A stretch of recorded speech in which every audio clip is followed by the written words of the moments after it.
1 de mayo es, sin duda, el feriado más merecido de nuestro calendario, ganado a costa de sangre, sudor y lucha, el Día Internacional de los Trabajadores.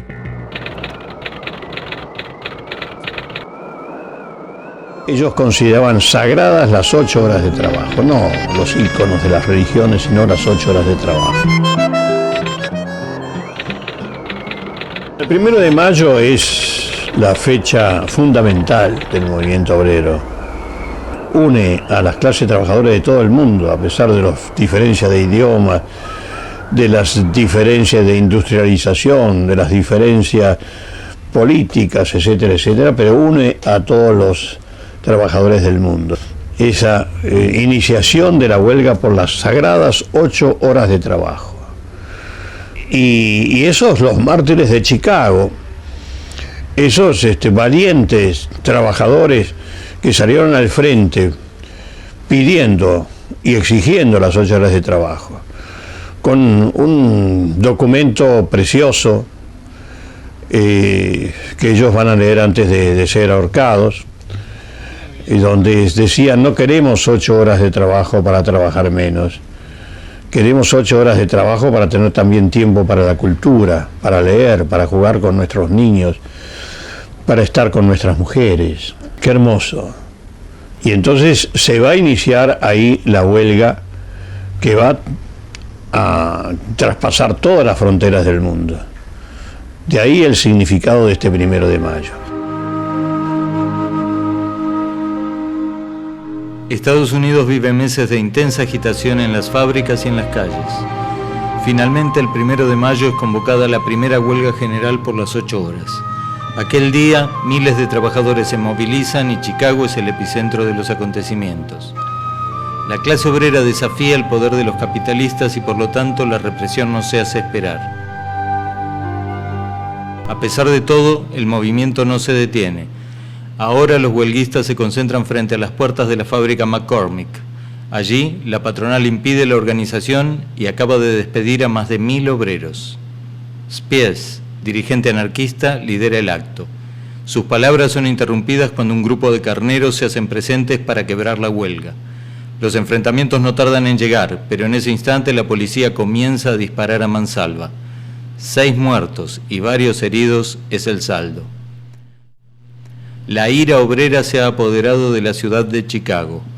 Miles y miles comienzan a concentrarse en los alrededores de Haymarket, en repudio de la represión. Uno tras otro, los discursos de los dirigentes socialistas y anarquistas se suceden. Todo transcurre en aparente calma, hasta que repentinamente la policía vuelve a arremeter contra la muchedumbre. En medio de las corridas estalla una bomba. Se producen detenciones masivas y los dirigentes son apresados. Se los acusa de ser los autores del atentado.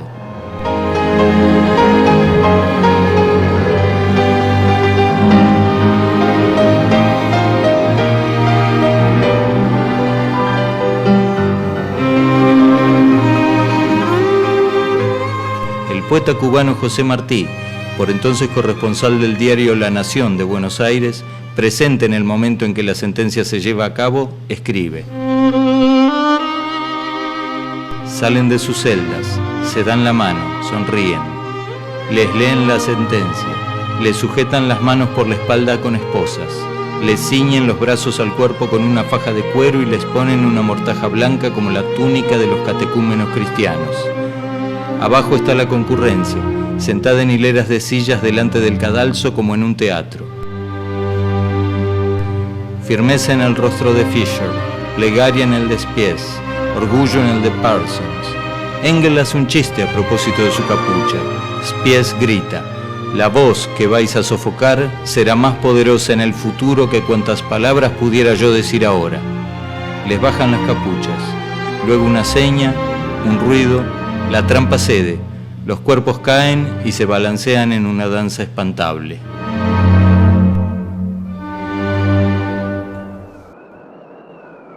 Albert Parsons, August Spies, Georg Engel, Adolf Fischer, Louis Ling, Michael Schwab y Samuel Fielden. Sus nombres quedarán grabados para siempre. Las muertes de los mártires de Chicago no fueron en vano. Los capitalistas pudieron silenciar sus voces, pero como predijo Spies, la suya y la del resto de sus compañeros se volvieron poderosas. Ellos forman parte de nuestra historia, una historia plagada de tragedias, pero también de heroísmo. Y esos 5 mártires de Chicago van a morir condenados a la horca por la justicia norteamericana, no ya por una dictadura o algún militar, no, por la justicia norteamericana, la justicia del sistema. Esto del 1 de mayo va a traspasar todas las fronteras y va a quedar. Y también esa clase trabajadora argentina que recién se iniciaba, que venía de diversos sectores, de diversos países del mundo, va a iniciar el recordatorio de ese 1 de mayo en 1890, el 1 de mayo de 1890, en el Prado Español, esa plaza que está allí en Leandro de Alem, y ahí cada orador va a hablar en su idioma. A pesar de la diferencia de idiomas, se juntaron todos para recordar a los mártires de Chicago y para dar el primer gran impulso hacia las 8 horas de trabajo. Pero van a empezar también las represiones a los actos del 1 de mayo, que siempre concitó a miles de trabajadores. Primero, Roca hizo el primer ataque a una demostración obrera del 1 de mayo. Si tenemos un poco de vergüenza y conciencia del nuevo siglo, debemos declararnos en huelga. ¡Viva la huelga!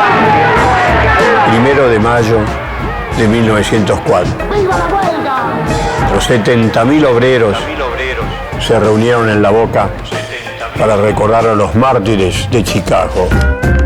70.000 obreros. Vamos a juntarlos ahora, 70.000 obreros. Buenos Aires, 1 de mayo de 1904. Ya se acercan. Son las columnas anarquistas.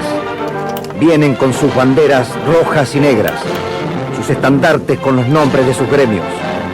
Panaderos, marmoleros, carreros, carpinteros, pintores. Son miles y miles que avanzan. 70.000 calculará el diario La Prensa. La manifestación obrera más grande de toda la historia argentina para un Buenos Aires que no tiene más de 1 millón de habitantes.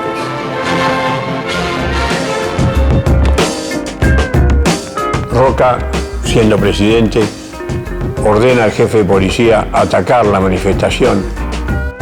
La fusilería de la policía ataca la manifestación y ahí cae muerto el primer mártir del movimiento obrero, el obrero Juan Ocampo, de 18 años de edad. ¡Viva la huelga! Después del genocidio con los pueblos originarios, el verdadero enemigo empezó a ser el obrero. Y va a seguir el movimiento de la lucha por las 8 horas de trabajo. El más notable, para saltar un poco los hechos, va a ser cuando se inicie la denominada Semana Trágica, ya en tiempos de un gobierno elegido por el pueblo, de Hipólito Yrigoyen, de los radicales.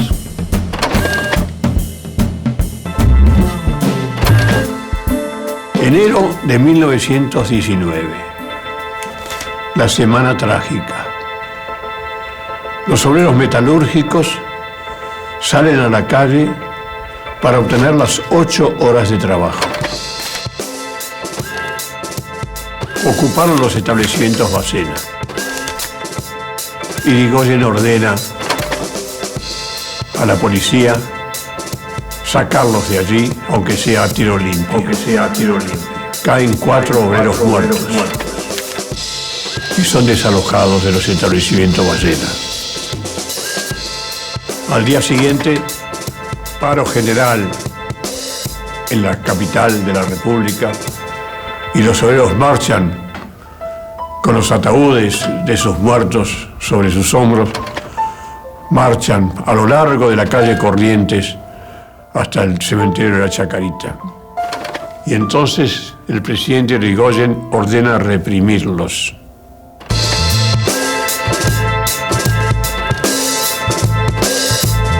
Los obreros siguen marchando entonces con los cadáveres de sus muertos y son atacados por la policía y por los muchachos de la Liga Patriótica. Se hace el primer pogrom en la Argentina. Se quema la sinagoga de Belgrano. A los negocios de los judíos se les rompen las vidrieras y se tiran todos los artículos a la calle. Y sigue la represión policial. Y siguen marchando. Entonces Irigoyen ordena al ejército venir de Campo de Mayo con cuerpos de caballería y de infantería y van a repeler todo lo que fuera el movimiento obrero.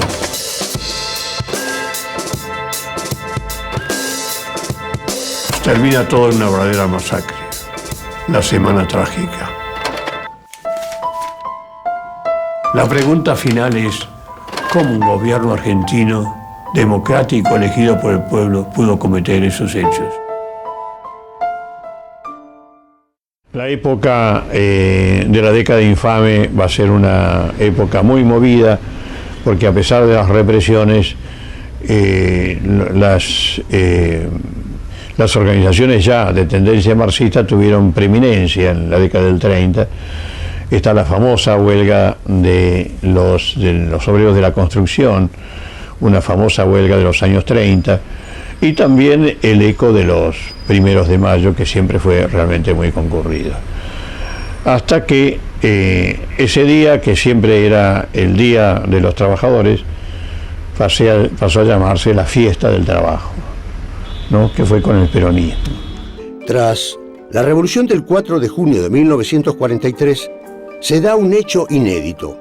El entonces coronel Juan Domingo Perón asume la Secretaría de Trabajo y Previsión y se vale de la radio para hablarles personalmente a los trabajadores sobre sus derechos. Ya en la presidencia, el general Perón proclama en un acto organizado en el Teatro Colón en febrero de 1947 los derechos del trabajador, incluidos hoy en el artículo 14 bis de la Constitución Nacional.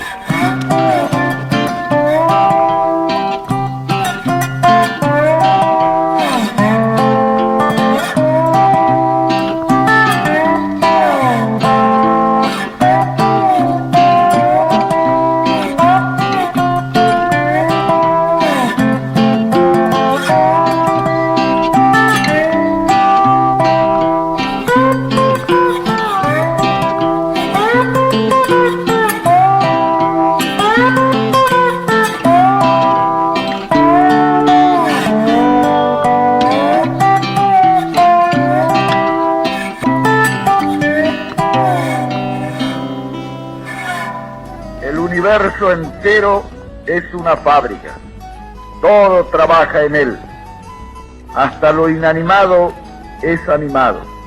¿Animado por qué? Por el trabajo. La vida es el trabajo más perfecto, en ella hay armonía y democracia. Imitemos la fábrica del mundo, espejemos la vida de los hombres en la sabia natura. El sol trabaja fuerte, de su trabajo viene el calor y la luz, toda energía que da a la vida la savia milagrosa. La tierra con su esfuerzo permanente trabaja, se fatiga y se renueva. Trabajar es vivir, transformar energías, repetir la labor del universo, de la flor al diamante, del trabajo al amor, del amor a la vida del niño, que es la eterna esperanza de los hombres.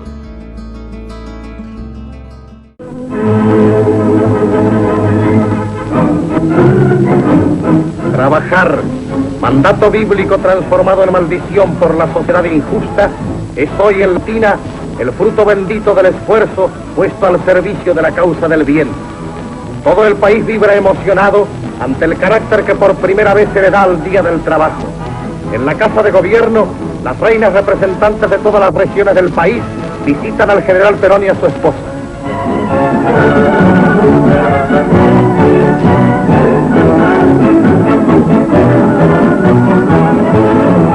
Singular lucimiento alcanza la concentración escolar organizada por la Secretaría de Educación.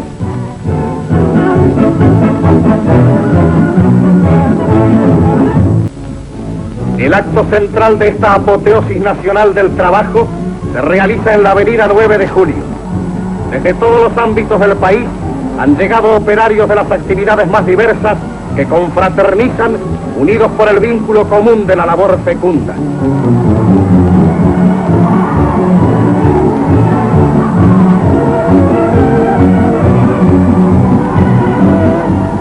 El general Perón, aclamado unánimemente como el primer trabajador de la República, se dirige a todos los argentinos. De nuestras mujeres, del augurio feliz, del festejo de miles de 1 de mayo, hermanados y unidos como un solo hombre, todos los argentinos. Finaliza así esta fiesta maravillosa de un pueblo feliz, bendito por el don divino del trabajo fecundo, magnífico propulsor de un movimiento mundial de dignificación del hombre y que, conducido por el general Perón, ve ante sí la aurora resplandeciente de una nueva y laboriosa nación. El fin del movimiento auténticamente obrero, porque ya los 1 de mayo pasaron a ser organizados desde arriba y se acabó con aquella tradición. Tan es así que bueno, finalmente dejaron de hacerse el 1 de mayo. Se solucionaba todo, es decir, con una alusión por radio y por televisión, y fue un día libre y la gente ya empezó no iba más, no sentía como una especie de obligación por los mártires de Chicago, del recuerdo y de la lucha que había costado tantas víctimas del 1 de mayo, sino lo tomó como un día festivo más, y entonces, bueno, pasaron a hacerse los picnics y el ir al campo, ir a los clubes. La dictadura autodenominada Revolución Argentina, encabezada en 1966 por el general Juan Carlos Onganía, prohibió todos los actos por el 1 de mayo. Un año después de este gobierno, en una misa que encabezaba el cardenal Antonio Cagiano, en el que intentaba hacer una conmemoración del Día del Trabajador, irrumpió un grupo de jóvenes encabezados por Juan García Elorrio, que intentó leer una proclama en la que decía que los trabajadores, en este día triste, no pueden expresar las angustias de sus familias y los sindicatos motivadas por un devastador plan económico al servicio del capitalismo. Las dictaduras en general prohibieron los actos por el 1 de mayo, porque se convertían invariablemente en actos opositores y en plataformas de la protesta social.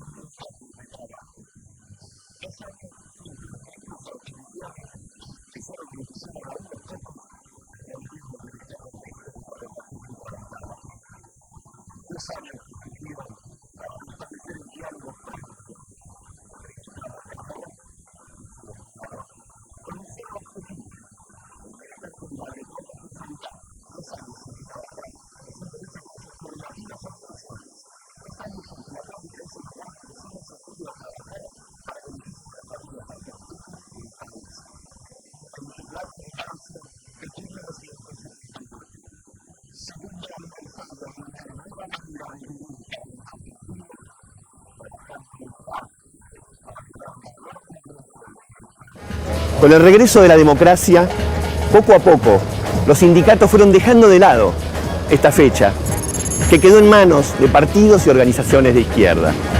Sin embargo, el feriado sigue vigente y no está de más recordar por qué.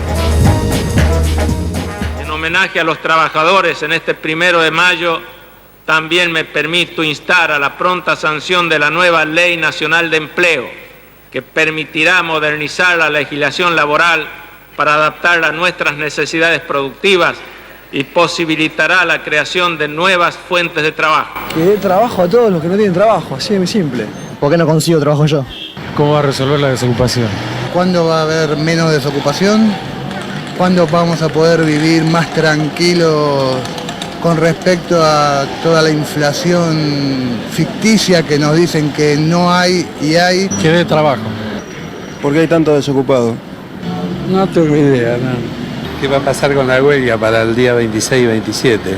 ¿Por qué no buscan la forma de darle trabajo a los jubilados que nos estamos muriendo de hambre? ¿Cuándo va a haber trabajo para la gente?